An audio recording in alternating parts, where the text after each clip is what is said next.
Alright, thought I'd give it one more try tonight. Something I'm noticing is this lock key thing is flashing, and my key itself is flashing every so often. There's a flash.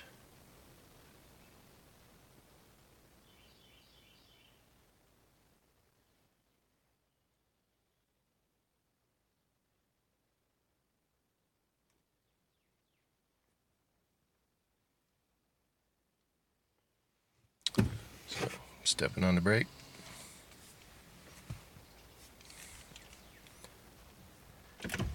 Hitting the power button.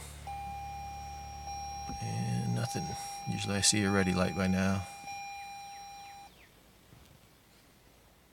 And still getting that flashing over there.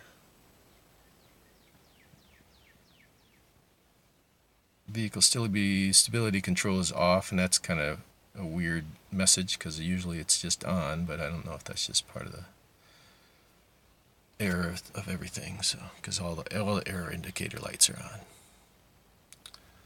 All right. Foot off the brake, hit the power button.